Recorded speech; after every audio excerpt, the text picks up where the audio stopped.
আমাদের খাদিজা এডিটিং এর সকল প্রকার পার্ট গল্প দেখতে আমাদের চ্যানেলটি সাবস্ক্রাইব করে পাশে থাকা বেল আইকনটিতে ক্লিক করে অল নোটিফিকেশন অন করে দিন। এভাবে বই নিয়ে হাডুডু না খেলে বাসায় বসে একটু পড়তেও তো পারিস। শিফার কথা শোনার সাথে সাথে মুখ থেকে কার্টুনের বড় প্যাকেটটা মাথা থেকে সরালো হিয়া। এলোমেলো চুল, সাথে চোখে বেঁকাভাবে পরা মোটা ফ্রেমে চশমা, গায়ে পেস্ট কালারের জর্জেট 3 পিস পরে পুরো পাগল পাগল লাগছে তাকে। হিয়ার এমন অবস্থা দেখে চোখ বড় বড় করে বলল শিফা, এসব কি অবস্থা করেছিস নিজের?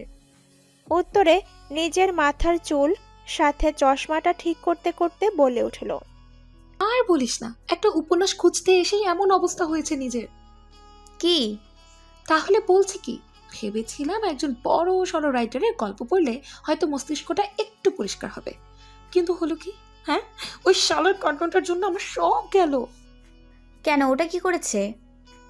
কি করেনি সেটা বল। কার্টুনটাকে বই ভেবে দিয়েছিলাম একটা টান, সাথে সাথে সব বইগুলো এসে পড়লো নিচে, আর কার্টুনটা এসে পড়লো আমার মাথায়। হিয়ার কথা শুনে চোখ বড় বড় করে বলল শিফা, যখন টান দিবি তখন দেখে টান দিবি না? শিফার কথা শুনে মাথা চুলকাতে চুলকাতে বলে উঠল হিয়া, দেখেই তো দিয়েছিলাম, কিন্তু হলোটা কি দেখতেই তো পাচ্ছিস। প্লিজ দোস্ত, আমায় একটু হেল্প কর না। আমি পারবো না, তুই নির্মল ভাইয়াকে ডাক দে। একদম ঠাটি একটা দেবো। ওই ভিলেনটাকে কেন ডাকতে যাবো আমি? এইভাবে বলতে পারলি? উনি তোকে কত ভালোবাসে বল। ভালোবাসে না ছাই, কালকে একটা ছেলেকে মেরেছিল জানিস? সেটা তো তোর জন্যই, ওই ছেলে তোর গায়ে টাচ করেছিল বলেই না। ওই ছেলের কোনো দোষ ছিল না, আমি ঠিকভাবে হাঁটতে না পেরে পড়ে যেতে নিয়েছিলাম, তাই ধরেছিল ছেলেটা। কিন্তু সেটা নির্মল ভাইয়াকে কে বোঝাবে? তবে ভাইয়া তো আবার সুস্থ করে দিয়েছিল, তাই না? উত্তরে বিষণ্ণ মাখা মুখ নিয়ে বলল হিয়া, একজন ডাক্তারের কাজ কি? অসুস্থ রোগীকে সুস্থ করা। আর নির্মল ডাক্তার হয়ে কি করে? সুস্থ মানুষকে অসুস্থ বানিয়ে আবার সুস্থ করে। এটা কোনো কথা? কিন্তু এগুলো সবগুলোই তো তোর জন্য। আমার জন্য মানে? আমি বলেছি এমনটা করতে? বলিসনি ঠিকই, কিন্তু ভালোবাসি বলতে তো পারিস। তোর কি মাথা খারাপ হয়েছে? ওই ভিলেনটাকে আমি ভালোবাসি বলতে যাব? তুই না বললেও ভাইয়া বিয়েটা কিন্তু তোকেই করবে। করতে আসুক না, আমিও বিয়ের আসর ছেড়ে পালিয়ে যাব। এতটুকু বলে বেশ বিস্মিত কণ্ঠ নিয়ে বলল, জানিস আজ কি হয়েছিল? উত্তরে খুব সিরিয়াস ভাবেই বলল শিফা, কি? বলবো, আগে আমি এই বইগুলো ওঠাতে সাহায্য কর, না হলে বলবো না। ওভাবে তাকালে কিন্তু বলবো না। হিয়ার কথা শুনে কিছুক্ষণ চুপ থেকে বলল শিফা, তুই আবার আমায় কৌতূহলের কথা রেখে কাজ করাচ্ছিস? উত্তরে দাঁত কেলানি হাসি দিয়ে বলল হিয়া, এমন করো কেন? তুই আমার বেস্টু না? তাড়াতাড়ি চল না, গুছিয়ে ফেলি বইগুলো, না হলে দারোয়ান দাদু ভার্সিটির গেট লাগিয়ে চলেই যাবে। হিয়ার কথা শুনে নিরুপায় হয়ে বলল শিফা, ঠিক আছে, চল তাড়াতাড়ি। শিফার কথা শুনে হিয়াও খুশি হয়ে ওর গাল টেনে দিয়ে বলল, আমার মিষ্টি বেস্টু। হয়েছে হয়েছে, কাজ শেষ হলে কিন্তু কথাটা বলতে হবে বলে দিলাম। বলবো বলবো, তোকে বলবো না তো কাকে বলবো বল? ঠিক আছে ঠিক আছে। এতটুকু বলে লাইব্রেরি জুড়ে নিচে পড়ে থাকা বইগুলো গোছাতে ব্যস্ত হয়ে পড়ল হিয়া আর শিফা। প্রায় আধ ঘন্টা পর পুরো কাজ শেষ করে বলে ফেলল শিফা, এবার তাহলে বল কি হয়েছিল আজ? বলবো, চল যেতে যেতে বলছি। এতটুকু বলে লাইব্রেরি থেকে বের হলো হিয়া আর শিফা। তারপর হাঁটতে হাঁটতে বলে উঠল হিয়া, আজ এয়ারপোর্টে গিয়েছিলাম আমার কাজিন সৈকতকে আনতে, আর তখন বাসর ঘরে চুপচাপ মাথা নিচু করে বসে আছে বর্ষা। মাথায় তার হাজার প্রশ্ন। শুভ্র কেন ফিরে এলো? কি এমন ঘটনা ঘটলো তার সাথে যার কারণে শুভ্র ফিরে আসলো? আর ফোনটাও বা কি করে ভাঙলো শুভ্রের? বর্ষা নিশ্চিত শুভ্রের কোনো বন্ধুরই অ্যাক্সিডেন্ট হয়নি, এটা নিছকই বানানো কথা। তাহলে কি ঘটলো শুভ্রের সাথে, যার জন্য শুভ্র লন্ডন না গিয়ে ফিরে এসে তাকে বিয়ে করলো? মাথায় যেন এক একটা প্রশ্নের পাহাড় তৈরি হচ্ছে বর্ষার। এমন সময় দরজায় খট করে আওয়াজ আসতেই চমকে উঠল বর্ষা।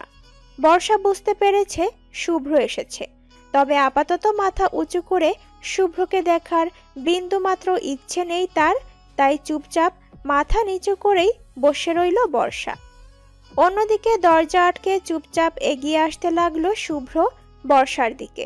প্রথমে বর্ষার দিকে যাওয়ার কথা ভাবলেও পরক্ষণেই মত পাল্টে আলমারির দিকে গেল শুভ্র। তারপর আলমারি খুলে টি শার্ট আর প্যান্ট বের করে চলে যায় সে ওয়াশরুমের দিকে। ড্রেস চেঞ্জ করতে হবে তাকে, এখনো বিয়ের সাজে সজ্জিত সে। শুভ্রের তাল বাহনা সবই আর চোখে দেখেছে বর্ষা, তবে সে বুঝতে পারছে না শুভ্রের কাণ্ড কারখানা। তপ্ত নিঃশ্বাস ছাড়ল বর্ষা। সে বুঝল না তাদের এই ধোঁয়াশা ঘেরা সম্পর্কের ইতি কেমন হবে। কিছুক্ষণের মধ্যেই শুভ্র ফ্রেশ হয়ে বাহিরে বেরিয়ে আসলো। তারপর নিশ্চুপে এগিয়ে যেতে লাগলো সে বর্ষার কাছে। বর্ষা তখনও এক হাত ঘোমটা টেনে চুপচাপ বসে আছে। শুভ্র বর্ষার পাশে বসে সংক্ষিপ্ত ওয়ার্ডে অপরাধী স্বরে বলল, সরি। সঙ্গে সঙ্গে বর্ষা চোখ তুলে ঘোমটাটা খুলে তাকালো শুভ্রর দিকে, তবে কিছু বলল না। হয়তো শুভ্র যা বলল সব তার মাথার উপর দিয়ে গেছে। বিস্ময় ভরা চোখে বর্ষাকে নিজের দিকে তাকিয়ে থাকতে দেখে আবারও বলল শুভ্র, আমি জানি বর্ষা, আমি যা করেছি তাতে হয়তো এই সরি শব্দটা খুবই ঠুনকো। আমার জন্য তোমাকে অনেক কথা শুনতে হয়েছে, অনেক মানুষ বাজে মন্তব্যের শিকার হয়েছ। সব কিছুর জন্য আমি খুব দুঃখিত বর্ষা। উত্তরে এবারও নিশ্চুপ রইল বর্ষা, কিন্তু কিছু বলল না। বর্ষাকে চুপ থাকতে দেখে তপ্ত নিঃশ্বাস ছাড়ল শুভ্র, তারপর বলল, অনেক রাত হয়ে গেছে, এখনো এত ভারী সাজে বসে আছো কেন? যাও ফ্রেশ হয়ে ঘুমিয়ে পড়ো। বলে পাশ ফিরে চুপচাপ বসে রইল শুভ্র। এভাবে 2 মিনিটের নীরবতা কাটিয়ে হঠাৎই বলে উঠল বর্ষা, আপনার সাথে আমার কিছু কথা আছে শুভ্র।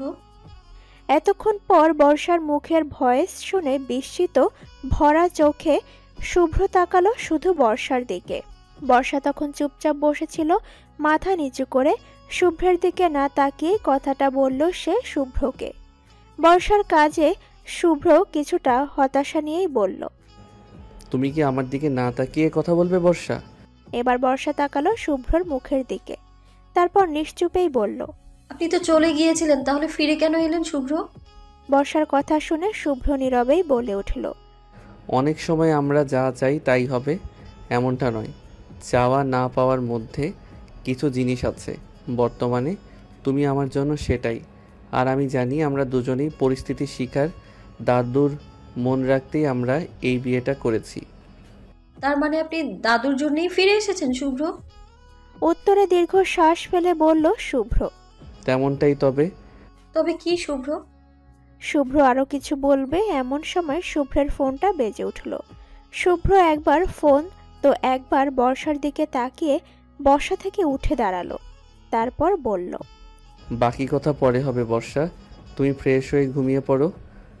এতটুকু বলে ফোনটা তুলে চলে যায় শুভ্র বেলকনিতে। আর বর্ষা নিরালায় তাকিয়ে থাকে শুভ্রর যাওয়ার পানে। এমন এক মুহূর্তেও কেউ শুভ্রকে ফোন করবে, এটা সত্যি খুব বিস্মিত বিষয় হয়ে দাঁড়ালো বর্ষার জন্য। প্রায় আধ ঘন্টা পর শুভ্র কথা বলা শেষ করে বেলকনি থেকে ভেতরে আসলো। ততক্ষণে বর্ষা ড্রেস পাল্টে সুন্দর একটা শাড়ি পরে ঘুমিয়ে রয়েছে।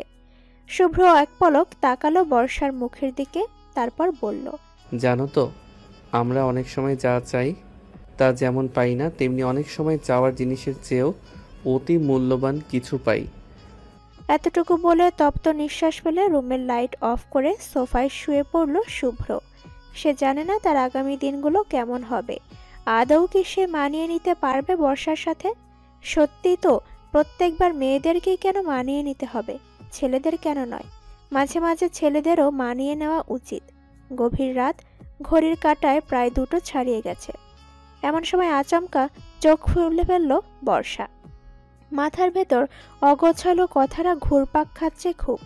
শুভ্রের কাণ্ড কারখানা যেন বোঝা বড় দায় হয়ে দাঁড়িয়েছে তার জন্য। কি বলছে না বলছে সবই যেন মাথার ওপর দিয়ে যাচ্ছে বর্ষার।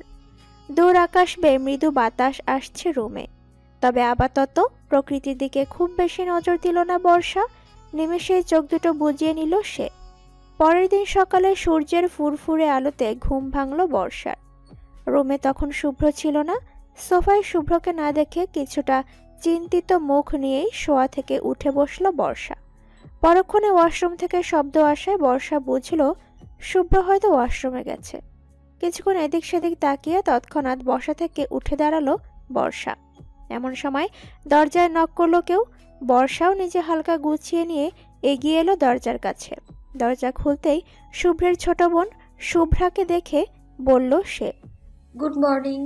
শুভ্রা মুচকি হেসে বলল, এতে এক্ষুনি আসছি শুভ্রা, তোর ভাইয়া ওয়াশরুমে গেছে। উত্তরে কিছু বলার আগেই শুভ্রা চলে যায়। বর্ষাও বেশি কিছু না বলে দরজা আটকে দেয় আবার। এমন সময় পেছন থেকে শুভ্র বলে উঠল। কে এসেছিল? আচমকাই শুভ্রের কণ্ঠ কানে আসতেই হকচকিয়ে উঠল বর্ষা। পরক্ষণেই নিজেকে সামলে নিয়ে সে বলল, শুভ্রা, আপনার আর আমায় তাড়াতাড়ি নিচে যেতে বলেছে। প্রতি উত্তরে শুভ্র শুধু একটা ক্ষুদ্র শব্দ ব্যবহার করে বলে, ও।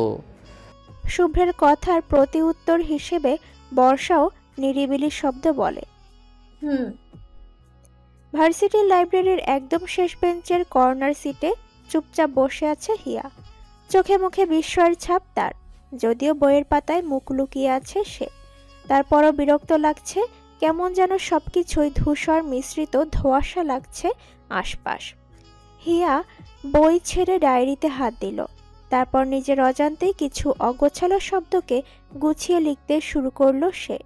এমন সময় হাতে গোনা ৫-৬টা ছেলের সাথে কালো শার্ট, কালো জিন্স, চোখে কালো চশমা, হাতে কালো ওয়াচ পরে পুরো ফিল্মি স্টাইলে হিয়ার দিকে হেঁটে আসছিল নির্মল। চোখে মুখে স্পষ্ট রাগের ছাপ তার। নির্মল ঢুকতেই লাইব্রেরি জুড়ে থাকা ছেলে মেয়েগুলো পুরো হা হয়ে তাকিয়ে রইল তার দিকে। কিন্তু তাদের দৃষ্টি বেশিক্ষণ আর রাখল না নির্মলের দিকে, কারণ নির্মল একবার বলেছিল তাকে দেখলে বেশিক্ষণ তাকিয়ে থাকা যাবে না কারোই। নির্মলের কথা মাথায় রেখেই পরক্ষণেই সবাই চোখ নামিয়ে যে যার কাজে মনোযোগ দিল। এদিকে নির্মল হাঁটতে হাঁটতে একদম এগিয়ে এলো হিয়ার কাছে। হিয়ার তখনও দৃষ্টি ছিল ডায়েরির পাতায়। নির্মল হিয়ার দিকে তাকিয়ে গম্ভীর কণ্ঠ নিয়ে বলল, কাল এয়ারপোর্টে তুমি কার সাথে কথা বলছিলে হিয়া? নির্মলের কথাটা কান পর্যন্ত আসলেও সেটার উত্তর দেওয়ার কোনো প্রয়োজন মনে করল না হিয়া। সে তার মতো চুপচাপ ডায়েরির পাতায় কিছু লিখতে ব্যস্ত। হিয়ার এমন চুপচাপ জিনিসপত্র একদমই সহ্য হয় না নির্মলের। তারপরও বরাবরই এই মেয়েটা অসহ্যকর যন্ত্রণা দেয় তাকে। নির্মল নিজের রাগটাকে যথাসম্ভব কন্ট্রোল করে আবারও বলে উঠল, কি হলো? তুমি কথা বলছো না কেন? কার সাথে কথা বলেছিলে তুমি? এবারও নিশ্চুপ হিয়া। এবার যেন নিজের সহ্যের সীমা অতিক্রম করছে হিয়া। নির্মল প্রচণ্ড রাগ নিয়ে বলল, তুমি কি ভেবেছো তুমি কিছু না বললে আমি কিছু জানতে পারবো না হিয়া? আই প্রমিস, জাস্ট দুদিনের মধ্যে ছেলেটাকে খুঁজে বের করে ওর রক্তাক্ত দেহটাকে তোমার সামনে হাজির করব আমি। এবার না চাইলেও যেন চুপ থাকতে পারল না হিয়া। ডায়েরির পাতা থেকে কলম আর চোখ দুইটাকেই সরিয়ে বলল সে, আপনি নিজেকে কি ভাবুন বলুন তো? প্রথমত, এমনটা নয় যে আমি যে ছেলের সাথেই কথা বলবো সে ছেলেই আমার প্রেমিক হবে। আর দ্বিতীয়ত, আপনি কি মনে করেন কোনো ছেলেকে মেরে তার নিথর দেহ আমার সামনে আসলেই আমি আপনাকে ভালোবাসে বলে ফেলবো? দেখুন, এসব চিন্তাধারা আপনার মাথা থেকে বের করুন। এতটুকু বলে বসা থেকে উঠে দাঁড়ালো হিয়া। কাল যে ছেলের সাথে আমি কথা বলেছি সে আমার কেউ ছিল না, আর তার থেকেও বড় কথা সে বিবাহিত। আশা করি আপনার জন্য ওই ছেলের বায়োডাটার ইনফরমেশন হিসেবে এর চেয়ে বেশি কিছু জানার প্রয়োজন পড়বে না। আর নির্মলও নিশ্চুপে তাকিয়ে রইল হিয়ার যাওয়ার পানে। ব্রেকফাস্ট টেবিলে বর্ষা বাদে গোল হয়ে বসে আছে সবাই। একমাত্র কাঁটা চামচের শব্দ ব্যতীত তেমন কোনো সারা শব্দ পাওয়া যাচ্ছে না তেমন। শুভ্র, শুভ্রের বাবা মা, দাদু, শুভ্রা সবাই চুপচাপ খাওয়ায় ব্যস্ত। যদিও তারা বর্ষার অপেক্ষা করেছিল অনেকক্ষণ, কিন্তু শুভ্র বারণ করায় নিজেদের খাওয়ার কাজে মগ্ন হন সকলেই। তাদের পাশেই রাহেলা নামক এক মহিলা খাবার সার্ভ করছেন। উনি এ বাড়ির পুরনো একজন কাজের লোক। যদিও উনি কাজের লোকের চেয়ে পরিবারের একজন সদস্যের মর্যাদাই বেশি পান। এমন সময় সিঁড়ি বেয়ে একটা লাল টুকটুকে শাড়ি পরে নিচে নামলো বর্ষা। এই শাড়িটার জন্য যা দেরি হলো তার, এতটা দেরি হওয়ার জন্য বেশ সংকোচতা ফিল হচ্ছিল ভেতরে ভেতরে। বর্ষাকে আসতে দেখে শুভ্রা বলে উঠল। সাথে সাথে সবাই তাকালো বর্ষার দিকে। শুভ্র এক পলক তাকিয়ে তৎক্ষণাৎ চোখ সরিয়ে খেতে ব্যস্ত হয়ে পড়ল, যেন খাওয়া ব্যতীত আপাতত তার জন্য আর বড়সড় কোনো কাজ নেই। বর্ষা টেবিলের কাজ পর্যন্ত আসতে শুভ্রের বাবা বলে উঠল, আমার পাশ দিয়ে বসো বৌমা। এই প্রথমবার বর্ষা শুভ্রের বাবার মুখে বৌমা ডাকটা শুনল, বেশ লেগেছে তার। বর্ষা মুচকি হেসে বলল, শুভ্রর বাবার পাশে থাকা চেয়ার পেতে বসল। বর্ষা বসতেই রাহেলা খাবার দিতে শুরু করলো বর্ষাকে। কিছুক্ষণে নীরবতার ভর করলো সকলের মাঝে। হঠাৎই সেই নীরবতা কাটিয়ে শুভ্রকে উদ্দেশ্য করে বলে উঠল শুভ্রর বাবা, তোমার লন্ডনে যাওয়ার ফ্লাইট কবে শুভ্র? খাবারের প্রতি বিশেষ মনোযোগ ছিল শুভ্রের। হুট করেই বাবা মুখের কণ্ঠ শুনে খাওয়া বন্ধ করে বাবার মুখের দিকে তাকালো শুভ্র। তারপর বলল,